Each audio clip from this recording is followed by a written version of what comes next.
सुखबीर बादल दिखाई देते हैं तो वो कहता है इससे तो अमृतपाल ही अच्छा है, तो अमृतपाल को वोट मिला है। अमृतपाल सिंह के साथ जब उनको लाखों लोगों ने अपने प्रतिनिधि के रूप में चुना है तो उसे एक सांसद की इज्जत मिलनी चाहिए। वो एक व्यक्ति की इज्जत नहीं है, उन लाखों लोगों का सम्मान है जिन्होंने उन्हें चुना है। इसलिए एक सांसद के साथ वो व्यवहार बिल्कुल ठीक नहीं है। बाकी जो उनके लीगल केस है, तमाम सांसदों पे केसेस होते हैं, तमाम मुकदमे होते हैं, उनका जैसे सब सांसदों के मुकदमे निपटे जाते हैं उनके साथ भी निपटिए आप, लेकिन बतौर सांसद उनका सम्मान होना चाहिए क्योंकि वो लाखों लोगों की आवाज़ है। सर, मैं पंजाब की बात करना चाहूँगा आपसे। पंजाब में जो लोकसभा के रिजल्ट आए, बीजेपी 0 और अकाली दल 1 पे रह गया और आम आदमी पार्टी 3 पे। अकाली दल का बिल्कुल डाउन होना और बीजेपी का गेम से बाहर हो जाना, क्या कारण आप मानते हैं इसमें? पहली बात तो कि अकाली दल जो है वो पंजाब में एक ख़ास तरह का सेंटिमेंट रहा है सिख समुदाय के अंदर। उस सेंटिमेंट के साथ उससे जुड़ के अकाली दल खड़ा हुआ था, उसके आधार पे टिका रहा है। वो सेंटिमेंट पंजाब में है और अगले काफ़ी समय तक रहेगा। 84 के नरसंहार के बाद वो सेंटिमेंट बहुत मजबूत हुआ और वो कभी अकाली दल को अपने रिप्रेजेंटेटिव के रूप में देखता है, लेकिन जब अकाली दल कमज़ोर हो तो फिर वो दलों के बाहर अपना रिप्रेजेंटेटिव ढूंढना शुरू कर देता है।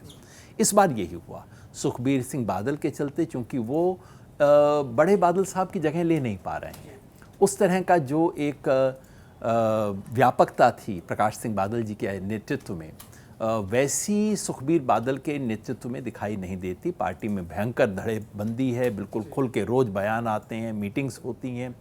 तो जैसे ही अकाली दल कमज़ोर होता है तो ये जो एक सेंटिमेंट पंजाब में, एक कॉन्स्टिट्यूएंसी है पंजाब में, जिसको लोग कभी कभी खालिस्तानी बोल देते हैं, जो बिल्कुल गलत है। वो खालिस्तानी नहीं है, एक्सट्रीमिस्ट नहीं है, वो सिख समाज की आइडेंटिटी के प्रति चिंतित है, उसके आत्मसम्मान के प्रति कंसर्न्ड है और 84 का जो दंश है उसके दिमाग से निकलता नहीं है।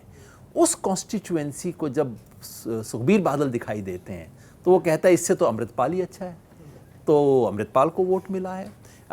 ये सेंटिमेंट स्ट्रांग हुआ है और मुझे इससे चिंता होती है। मुझे चिंता इसलिए होती है कि ये पार्टी पॉलिटिक्स के बाहर जाए, ये देश के लिए बहुत अच्छी चीज़ नहीं है और इसको कभी भी मिसयूज़ किया जा सकता है एक एक्सट्रीमिस्ट सेंटिमेंट के रूप में। इसलिए मैं तो चाहूँगा कि या तो अकाली दल मजबूत हो, नहीं तो क्या कांग्रेस अब पंजाब के बड़े सिख वर्ग को कन्विंस कर सकती है कि वो 84 के दंश के लिए और कांग्रेस में जो कनेक्ट लोगों के मन में था उसको डिस्कनेक्ट कर सके।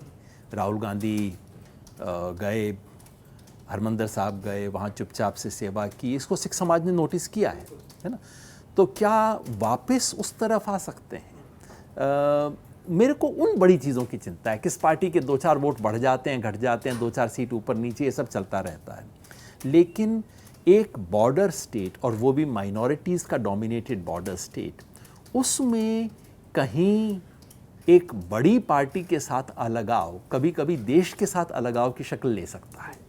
उसकी चिंता हमें होनी चाहिए और छोटे खेल में कहीं देश को बड़ा नुकसान ना हो जाए, उसका ख्याल रखना चाहिए। अमृतपाल और सरबजीत सिंह खालसा के बारे में क्या सोचते हैं? जैसे उन पे जीतने के बाद एनएसए बढ़ा दिया गया, क्या ये सही है? क्या जीत के बाद भी ऐसे, और जब उनको शपथ के लिए लेके आया गया, जैसा वो सिनेरियो बनाया गया, जो बात होती है कि एक सिख रिप्रेजेंटेटिव को ऐसे शो करना कि उसको एक बयान भी नहीं देने देना, गाड़ी में बंद करके लेके जाना, क्या वो आप सही समझते हैं इसको? दो अलग सवाल है। एक तो एनएसए लगाने वाला सवाल, दूसरा जनता के द्वारा चुने जाने के बाद जनप्रतिनिधि के साथ बर्ताव। एनएसए का मामला टेक्निकल है, लीगल है, मैं अभी उस पर नहीं बोलूँगा। अमृतपाल ने काफ़ी कुछ भड़काने वाले काम किए थे और ऐसा उस ज़माने में कहा जाता था कि उसके पीछे बीजेपी का हाथ है, क्योंकि जो मैं पिछले सवाल में इशारतन कह रहा था, मैं ज़रा खुल के कह देता हूँ कि बीजेपी पंजाब में शरारत के चक्कर में है और शरारत ये है कि एक सिख एक्सट्रीमिस्ट सेंटीमेंट थोड़ा सा अगर ऊपर हो जाता है तो बड़ा हिंदू समुदाय डर के बीजेपी की तरफ वापस आएगा और आम आदमी पार्टी से सिख दूर हटेंगे। ये खेल है, ये बहुत खतरनाक खेल है। इसका पंजाब को और देश को बहुत बड़ा खामियाजा हो सकता है। इसलिए ये जो बीजेपी राष्ट्रवाद की ऊंची बातें किया करती है ना, उसको थोड़ा सा प्रैक्टिस भी कर लिया करो। और वहाँ ये मांगे कि इतना खतरनाक खेल पंजाब में ना खेलो। अमृतपाल सिंह के साथ जब उनको लाखों लोगों ने अपने प्रतिनिधि के रूप में चुना है, तो उसे एक सांसद की इज्जत मिलनी चाहिए। वो एक व्यक्ति की इज्जत नहीं है, उन लाखों लोगों का सम्मान है जिन्होंने उन्हें चुना है। इसलिए एक सांसद के साथ वो व्यवहार बिल्कुल ठीक नहीं है। बाकी जो उनके लीगल केस हैं, तमाम सांसदों पे केसेस होते हैं, तमाम मुकदमे होते हैं, उनका जैसे सब सांसदों के मुकदमे निपटे जाते हैं, उनके साथ भी निपटिए आप। लेकिन बतौर सांसद उनका सम्मान होना चाहिए, क्योंकि वो लाखों लोगों की आवाज़ है।